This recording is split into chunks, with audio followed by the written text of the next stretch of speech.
तो क्यों? आप तो जानते हैं ना, 10 साल से आप नहीं ठीक कर पा रहे हैं इसको। सुन लीजिए, लेकिन एक बात मैं आपको बता दूं 2004 का भारत और 2014 का भारत, दोनों में अगर आप थोड़ा सा देखेंगे, कौन सा ऐसी सरकार रही है जिसने किसी भी आम व्यक्ति को इतना अधिकार संपन्न बनाया है।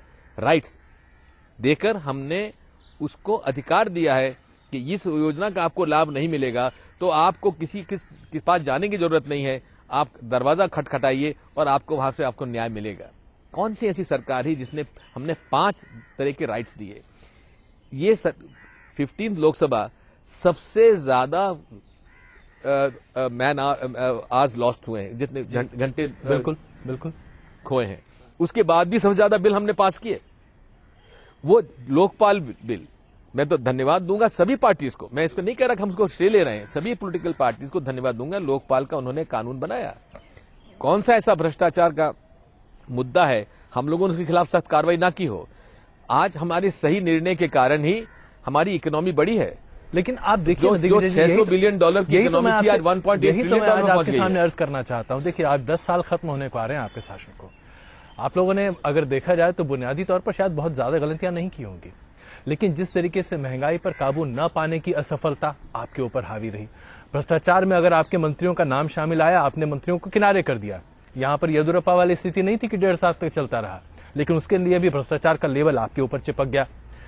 मार्केटिंग हमारी बड़ी कमजोर है। आप इतनी कमजोर क्यों हैं? इसलिए कमजोर है शायद क्योंकि हम लोग अपने आप को ज्यादा जो है वो मार्केट नहीं कर पाए। दूसरी बात साथ साथ एक बात मैं आपको बता दूं, हमेशा जो सत्ता में रहता है जी, एंटी इस्टेब्लिशमेंट हमेशा मीडिया को खबरें देता है। इस्टेब्लिशमेंट जैसा कहा जाता है ना, अगर कुत्ता अगर व्यक्ति को काट ले तो उसको खबर नहीं बनती, अगर व्यक्ति कुत्ते को काट ले तो खबर बन जाती है। तो सेंसेशनलाइज ऑफ जो होता है, जो सेंसेशनलिज्म होता है, वो हमेशा ऑपोजिशन पार्टी के पास ज्यादा अधिक वो रहता है। तो इसलिए उसमें भ्रष्टाचार, अब 1,72,000 करोड़ का आपका स्कैम बता दिया, अरे कहां था वो? तो पॉलिसी जो ऑडिट हुआ नहीं तो अच्छा, उसकी वजह से फिगर आया। आप गलत बात, एक बात आप मानेंगे ना, 1,80,000 करोड़ का आप लोग कार्रवाई करते हुए भी कार्रवाई नहीं करते दिखते कोयले के अंदर। आप लोग कार्रवाई करते हुए भी नहीं कार्रवाई करते हुए दिखते हैं आप लोग। आप तो ये क्यों है? क्या ये आपसे हाथ जोड़कर प्रार्थना है कि हम लोग खबर भी अच्छे चला दिया करी कभी कभी। अच्छा चलिए, इसमें तो भाई आजकल जिसको मन में आता है वो पत्रकारों को इसमें केजरीवाल जी को मैं कैसे भूल सकता हूं? एक जमाने में हम लोग उनके बड़े प्रिय थे, आजकल एकदम पसंद नहीं करते हैं। केजरीवाल जी को भी तो आप ही लोगों ने इतना बड़ा बात बता दूं आपको, मैं तो इसको कहता हूं, धीरे धीरे बात सामने आ रही है। केजरीवाल जी और नरेंद्र मोदी में बड़ी समानता है, दोनों की मानसिकता और प्रवृत्ति दोनों की एक जैसी है। देखिए आप बहुत बड़ी बात कह रहे हैं। मैंने कह रहा हूं, सोच समझ कह रहा हूं, पहले भी कह चुका हूं जी। लेकिन ये केजरीवाल जी जो है, आपको क्या लगता है, ये आपको डेंट ज्यादा करेंगे या आप मोदी जी को डेंट ज्यादा? उसकी चिंता मत करिए, हम लोग उसके अंदर कभी चिंता नहीं करते। हम लोग अपने रास्ते पे चल रहे हैं, डेंट होगा। जो सही बात है सही बात है, जो गलत बात है गलत बात है। राजनीति में कोई व्यक्ति आता है, प्रजातंत्र में आता है, तो अपना एक निश्चित रोड मैप पे आता है जी, और रोड मैप पे चलते हुए नुकसान होगा।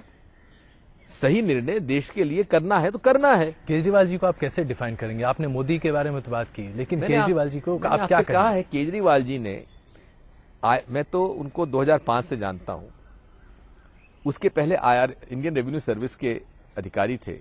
अगर उनका आप सर्विस रिकॉर्ड भी देख लीजिए, कोई बहुत बड़ा उल्लेखनीय रिकॉर्ड नहीं रहा है उनका।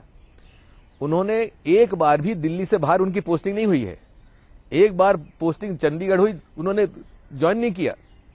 दूसरा, कभी भी उन्होंने अपना जो NGO चालू किया उसकी परमिशन नहीं ली केंद्र सरकार से।